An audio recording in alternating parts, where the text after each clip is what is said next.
अगर मैं एक ऐसे लैपटॉप के बारे में बात करूं जो कि i9 with RTX 4060 under 1 lakh आता है तो कैसा रहेगा, बढ़िया रहेगा ना। तो आज हम एक ऐसे ही लैपटॉप के बारे में बात करने वाले हैं एंड उसी लैपटॉप का हम दूसरे लैपटॉप के साथ भी कंपैरिजन करेंगे जो कि ऑलमोस्ट सेम प्राइस के साथ आता है। तो वीडियो काफी ज्यादा इंटरेस्टिंग होने वाली है एंड आप लोगों को भाई हेल्प भी हो जाएगी आप लोगों के लिए कौन सा लैपटॉप बेस्ट रहने वाला है, क्योंकि इस वीडियो में हम एक नहीं दो लैपटॉप के बीच में कंपैरिजन करने वाले हैं। तो स्टार्ट करते हैं पहले सबसे पहले इन दोनों लैपटॉप के स्पेसिफिकेशन के बारे में। एंड जिन दो लैपटॉप के बारे में मैं आज बात कर रहा हूँ ना, वो है हमारा HP Omen Ryzen 7 7840HS series processor के साथ जो हमारा लैपटॉप आता है एंड दूसरा हमारा Infinix GTBook i9 13 generation 13900H processor के साथ जो लैपटॉप आता है। एंड सबसे पहले HP Omen लैपटॉप की स्पेसिफिकेशन आप लोग अपनी स्क्रीन पे देख ही सकते हो, जिसके अंदर हमें 8 कोर 16 थ्रेड्स वाला प्रोसेसर देखने को मिलता है, 16 GB की रैम है, 1 TB की SSD है एंड इसके अंदर हमें RTX 4050 देखने को मिल जाते हैं 6 GB वाला, वो भी 120 वॉट TGP। एंड इस लैपटॉप के अंदर हमें 16.1 इंच की डिस्प्ले देखने को मिल जाती है, जिसके अंदर हमें 300 निट्स की ब्राइटनेस, 165 हर्ट्ज का रिफ्रेश रेट एंड 100% sRGB देखने को मिल जाती है और साथ ही साथ हमें इसके अंदर 83 वॉट आवर की बैटरी भी देखने को मिल जाती है। सेकंड अगर मैं बात करूं Infinix GTBook, वो हमारा i9 13 जनरेशन 3900H प्रोसेसर के साथ आता है, जिसके अंदर में 14 कोर्स 20 थ्रेड्स देखने को मिलते हैं, 32 GB की रैम देखने को मिलती है एंड 1 TB की SSD। ये आप लोगों के लिए भाई काफी ज्यादा बढ़िया रहने वाला है। 32 GB जो है वो हमारी मोर देन इनफ होती है गेमिंग वगैरह के लिए एंड आप लोग इसको अपग्रेड भी नहीं कर सकते। अपग्रेड करके भी भाई क्या करोगे, 32 GB जो है वो हमारा मोर देन इनफ होता है। और साथ ही साथ हमें इसके अंदर 8 GB का RTX 4060 देखने को मिल जाता है 90 वॉट TGP के साथ। और डिटेल्स की अगर मैं बात करूं तो 16 इंच की फुल HD डिस्प्ले देखने को मिल जाती है, जिसके अंदर हमें 350 निट्स की ब्राइटनेस, 120 हर्ट्ज का रिफ्रेश रेट, 99% sRGB एंड साथ ही साथ हमें इसके अंदर 70 वॉट आवर की बैटरी भी देखने को मिल जाती है। एंड दोनों ही लैपटॉप के अंदर में कोई भी MS ऑफिस देखने को नहीं मिलता है। एंड अगर आप लोगों के बीच में दोनों लैपटॉप को लेकर कंफ्यूजन है ना कि भाई मुझे कौन सा लेना चाहिए, तो इस वीडियो में मैं बिल्कुल ही क्लियर कर दूंगा कि आप लोगों के लिए लैपटॉप कौन सा ज्यादा अच्छा होने वाला है। उसके लिए आप लोगों को सबसे पहले इसका CPU कंपैरिजन देखना पड़ेगा। सबसे पहले आप लोगों की बेटर अंडरस्टैंडिंग के लिए मैं यहाँ पे आप लोगों को CPU कंपैरिजन दिखाता हूँ दोनों ही प्रोसेसर के बीच में। सबसे पहले आप लोग सिंगल कोर परफॉर्मेंस चेक करो। i9 13900H प्रोसेसर जो है वो भाई आउट परफॉर्म्स करता है हमारे Ryzen प्रोसेसर से, वो भी 4 to 13%, जो कि भाई काफी अच्छा नंबर है। एंड अगर मैं यहाँ पे मल्टी कोर परफॉर्मेंस की बात करूँ तो उसके अंदर भी हमारा i9 प्रोसेसर जो है वो 22 to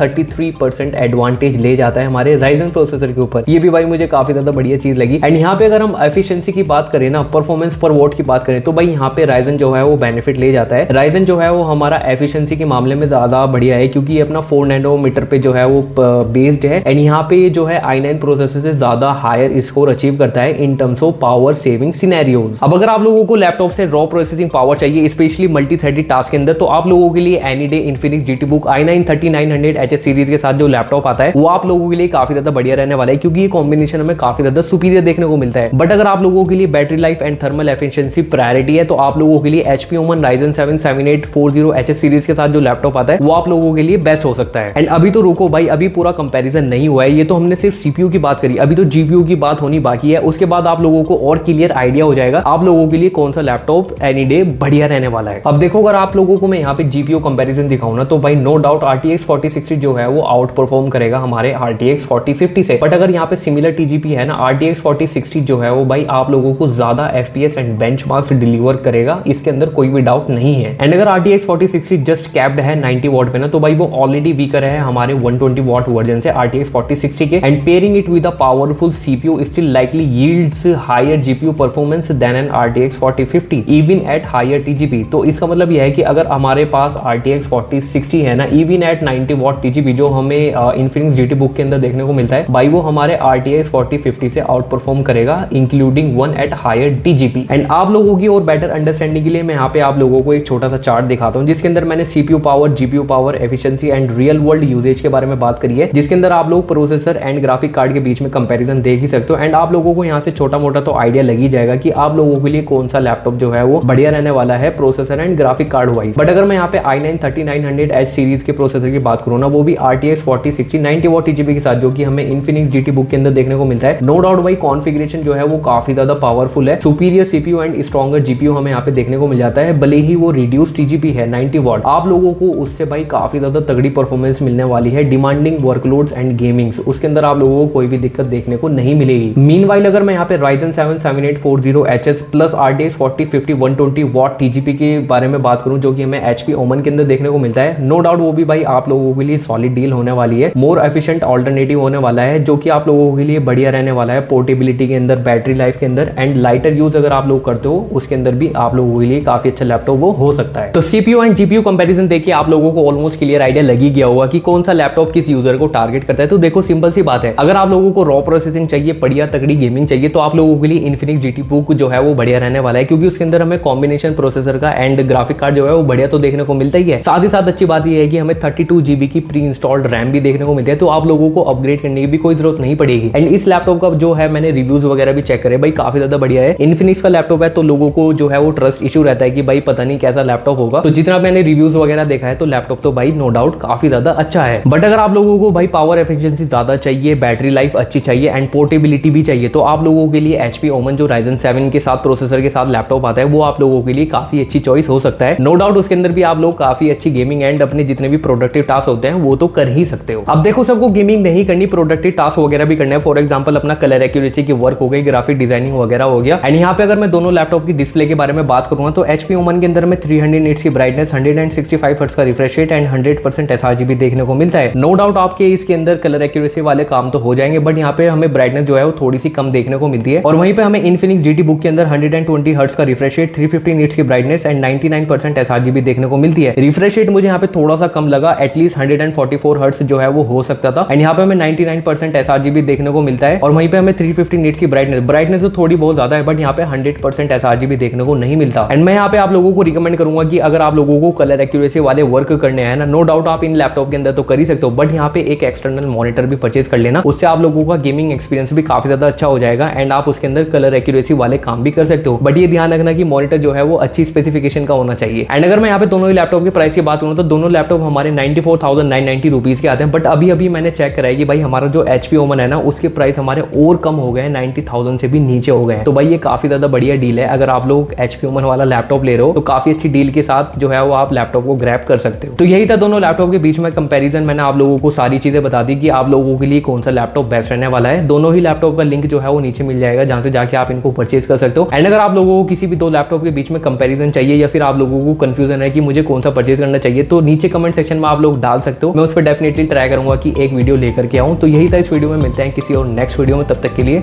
बाय।